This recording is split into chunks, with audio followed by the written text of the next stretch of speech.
Question 11 is the hardest on the TOEIC speaking test, but I'm about to show you the perfect template to help you ace it. Question 11 is the most difficult because it requires you to speak for the longest amount of time. You have 60 seconds to answer, which is quite a long time. So you need to fill up that 60 seconds with as much information, as many details as possible in order to get a really high score. So you've got to be able to speak for a long time about that topic. The test gives you 45 seconds to prepare and 60 seconds to answer. And ideally, you are speaking throughout that whole time, because the more you speak, the more fluent you will appear. And that's the goal. You want to look like you're really, really fluent so you can get a really high score. So what I'm going to show you today is a template that you can use to answer every single time you come to question number 11. And this is similar to a template you would use to actually make a really good written essay. So let's get into it. I'm going to show you exactly what to do, so follow along as I show you. So this is exactly how we're going to answer. So if you take a look over here, there are several parts here. We've got topic sentence, main idea 1, details, main idea 2, more details, main idea 3, which is optional. This is if you have time, and more details, optional, and then a conclusion. The most important part here is the topic sentence. And here's exactly what they do. The topic sentence answers what is your speech about. So what you'll do is you'll read the question, and then you're going to take the question and you're going to put it directly into your answer. Don't worry, I'll show you how to do that in just a little bit. But this again is the most important question. You've got to get it right. The topic sentence tells the listener what they're going to learn and exactly what you're going to be talking about. Main idea 1 is your first reason for your opinion. And the details here are the facts and stories about your reason. Main idea 2 follows the same idea. It's the second reason for your opinion, followed by details, which are more facts and stories that support your reason. Main idea 3 is the same idea. And finally, we have the conclusion, which is going to end your speech. The conclusion makes the listener think about your topic sentence again. They're related. They're not exactly the same, but they can be very similar. So if I'm writing during my 45 seconds, I'm going to write this down on my paper. I'm going to write T for topic sentence, M1 for main idea 1, D, and so on. I'm going to put this onto my paper so that it helps me to organize my thoughts so that I can answer in a logical manner. So I start with T, and this is where I'm going to write my topic sentence. So let's take a look at an example of how to make a really good topic sentence. Here's a question that can be on the test. Some people prefer to take a job that does not pay well but does provide a lot of time off from work. What is your opinion about taking a job with a low salary that has a lot of vacation time? Give reasons for your opinion.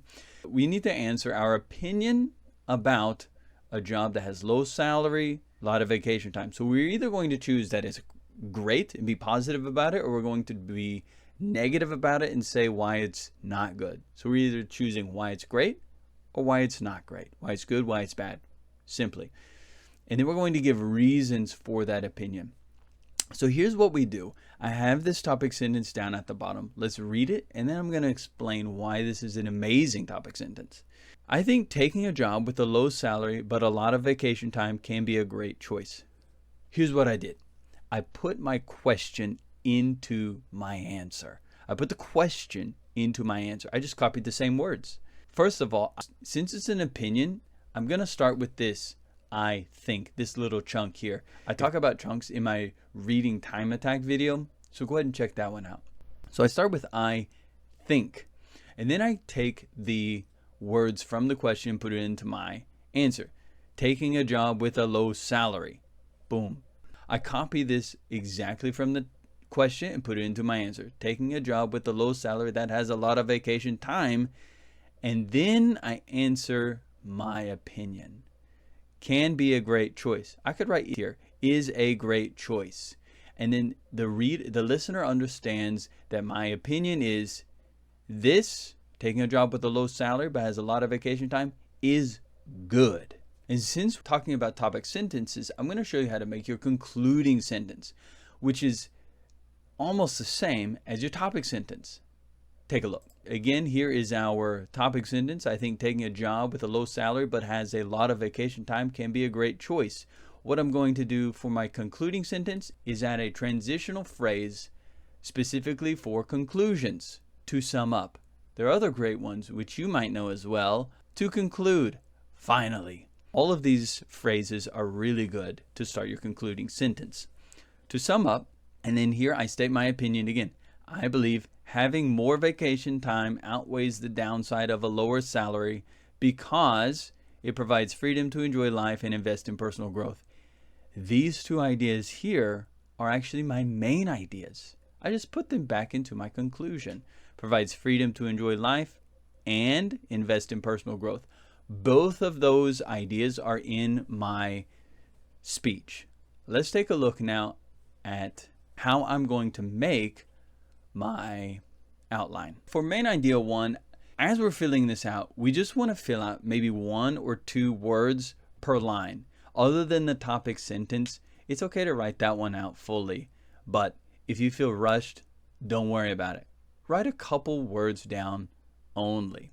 So for my main idea 1, I think I'm going to write freedom to enjoy life. Down here in my details, I'll write 1 or 2 words why that's really good. Reasons to support that. M2, I'm just going to write invest. And later on as I'm speaking, I'll remember this means invest in myself. I might just write invest in myself here. For my details, I'll put why that's a really good idea. Just 1 or 2 words. I'm going to skip main idea 3 because I don't think I'll have time. So here's what an excellent answer looks like. First, I'm going to read this excellent answer, and then I'm going to explain why it's so good. I think taking a job with a low salary but a lot of vacation time can be a great choice. First of all, having more vacation time allows people to enjoy a better work-life balance. For example, they can spend more time with their family, pursue hobbies, or even travel. In my opinion, these experiences can make life more fulfilling and reduces stress from work. Secondly, with more free time, people have the chance to focus on personal development.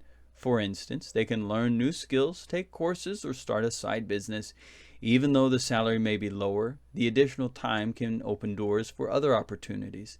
To sum up, I believe having more vacation time outweighs the downside of a lower salary because it provides freedom to enjoy life and invest in personal growth. That's why I would choose a job with more vacation time. So here's why this is excellent. It starts out with our topic sentence, which says very specifically our opinion. Next, notice this. There are many transitional phrases. First of all, for example. Secondly, for instance. To sum up, what these words and phrases do is they help the reader to follow and track logically. They're excellent, and you need to be putting them in your answer. Here we have our first main idea followed up with examples of why this is good. Examples of work-life balance. So spending time with family, hobbies, travel. We have our second main idea here followed by the details. Learn new skills, take courses, start a side business.